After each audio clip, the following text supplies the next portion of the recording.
Hello, welcome to Lemon Steers, where we talk anything and everything entertainment. I'm of course Lemon himself, Zeke Lemon, and this is my review for Jurassic Park III. The most underrated out of all the Jurassic franchises, to me in my opinion. But there is a story to that. I know the rep around it is, oh, this is the bad one, this one's horrible, until Fallen Kingdom came out. Now there's a debate between whether that one or Fallen Kingdom. To me, Jurassic Park 3 is my top one, besides, of course, the original Jurassic Park. Of course, it is second on my ranking of the 5 films. But before we get really into the review, I'm gonna need y'all to do a couple things for me. One is that like this video if y'all are enjoying my content so far, and also hit that subscribe button. I'm trying to hit the 100 mark before the end of the year today, and we're at 43 right now. So just give us a little help out, because most of y'all who watch these videos don't subscribe. Why is that? Come on now, I'm not that bad of a guy. Just hit subscribe and see as much more I'm going on, especially my Jurassic World Dominion review. Now, to get right into it. The story behind why I appreciate this movie so much is that this is the one that I watched mostly. This one came out, 2001? So this was the one where I was really able to really remember everything. And again, as I said in my Lost World review, is that we would make a trip to Waco to visit my Uncle George, and he had 2 and 3, and I would watch these back to back all the time while my dad hung out with him. That was the great way to distract me. And me and my uncle would get in these arguments all the time because I was stupid as a child. He goes, "Yeah, they're birds." I'm like, "No, they're not." And when it's about the flying dinosaurs, all the time he goes, "Yeah, no, they're birds." They are. Dinosaurs are birds. And I was like, "Nope, they're dinosaurs. It's a pterodactyl to be exact. They're not birds." He goes, "No, they literally say they're birds." And we fast forward all the way to the bird cage scene, and he goes, "Oh my God, it's a bird cage." He goes, "See?" And then, we just had this constant debate with dinosaurs and all that, and I always appreciated that with him. And he gave me the movie. He gave me part 3. I guess because, he was under the camp of, 2's at least better than 3. Yeah, all right, go ahead and have it. And I'm sure my dad just appreciated that.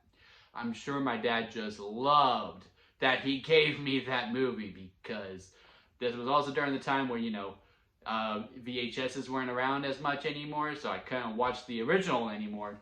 So I watched Jurassic Park 3 all the time, and I watched everything that was on it.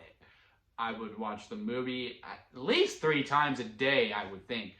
I still remember the title screen on it of how it was, Billy running through the pterodons, and it's at the play movie and all this stuff, and the special features. I watched the commentary. It was the first ever movie commentary I watched, and I just appreciate how the creators were just yeah, no, we just wanted to have fun for the most part, and all these things, yeah, we thought that would be cool. It was fun, and also I appreciate, they went in a different direction.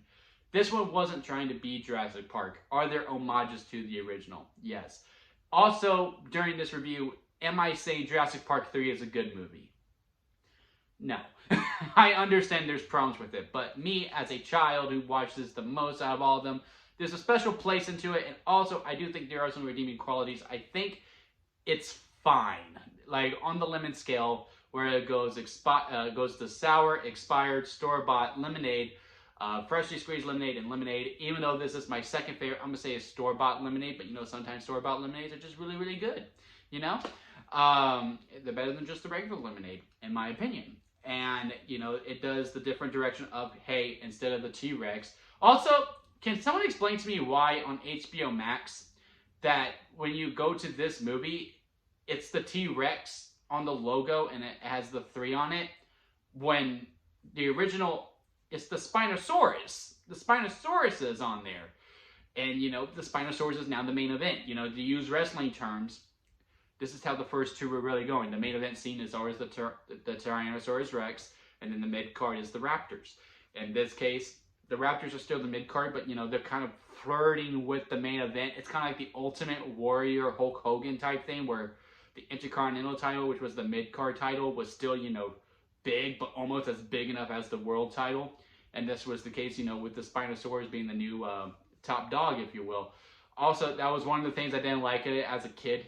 Because, the T-Rex is my favorite dinosaur. So seeing the T-Rex die, like, literally scarred me. Like, big time. It's like one of my problems with The Lost World that I didn't get to in it. That one of my problems with that one, with the San Diego scene. And why I wish it was just cut. They kill a dog. And, I love dogs. Dogs are my favorite. And now, let me defend the Alan scene. Which everyone's like, oh, that's so stupid. Why would a raptor talk? Why would it go, Alan? During the build-up to it, there's the scene with him and Ellie, which also broke my heart that they broke up. But hey, it is what it is.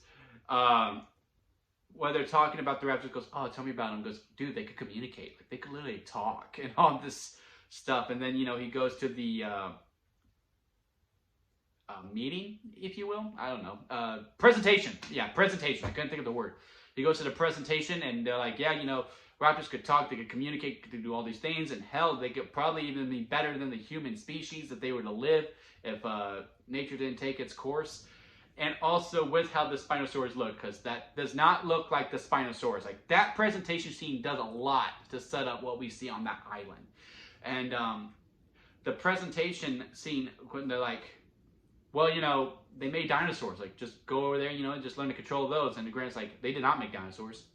They made monsters. And I know that's like out of like the fear from the first movie and all that stuff, but the Spinosaurus doesn't look like the real Spinosaurus. First of all, the Spinosaurus walks on all fours. He doesn't walk, on two legs.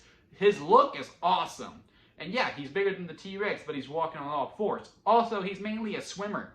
Like, he'll come on land like to chill, but he's not really looking for, animals on land. Like, he'll eat animals on land, but that's like not his main forte. He's gonna go in and eat some freaking fish. that's the type of diet that he's on.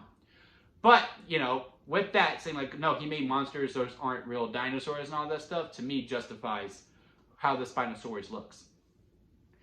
And yes, there are a lot of problems. Like, how do they live through half of these things? First of all, that freaking plane falling kills them all immediately. And just so much fun with it too. I like the bit of, where the satellite phone is going off and they turn around and the Spinosaurus is there. That's a good gag. I remember as a kid actually being scared, like, oh no, it's there. Such a silly kid. And then, he breaks through, and then he breaks through the fence. Now, I mind you that they retconned the second movie, like, yeah, no, this island has no fences, but there's a fence. And they break through it, and then they go into a building. They lock door. They lock a door. And the Spinosaurus goes, they got me. Like, what? Like, just a bunch of silly stuff like that I know a lot of people are like, oh, movie's horrible. Like, no, it's just fun. It wasn't trying to be Jurassic Park. It was trying to be a monster movie. And it succeeds on that on all fronts, where logic just goes out the window and they just do dinosaur, dinosaur, dinosaur, dinosaur, dinosaur. And on that aspect, it is fun to me. And I think they do justify some stuff with that within the beginning. If there are some scenes that could be cut, most of the stuff in the beginning, like when, where they practice with the plane and, they blow it up, that scene could have been cut. Billy flirting with the girl with the toothbrush, that could have been cut. It would have been one thing if the girl was coming along, or like it was established that he's a ladies' man and like he gets with Amanda at the end. Some of the characters' motivations are there's really not much motivation, but again, this is more of a monster movie than anything. But yeah, I really do appreciate this movie. Again, the Alan scene is justifiable to me with the explanation of like, yeah, no, they could talk. And he has the fear from not only the first movie, but like, oh my God, they could do all these things. Why the Spinosaurus looks different. I am upset with the ending a little bit now, because like, both endings were like really epic, and like all these actual fights that actually made sense of like how they end and all this stuff. With the first one, the iconic ending of the T-Rex coming in from out of nowhere and eating the raptors and then throwing them and then roaring as dinosaurs rule the earth falls down. The second one, although I'm not a fan of the San Diego scene, that finale is really good and makes sense. How, she shoots it and it goes down and it's locked in. How do they get the boat out and actually had it working again to get it to the Isla Sorna? Who cares at that point? This one, there's the rain scene, because, every Jurassic Park has to have a rain scene at this point. And the Spinosaurus just kind of leaves after getting some fire. It's like, okay, well, that was kind of anticlimactic. And how the raptors were just like, all right, we got the eggs, we good.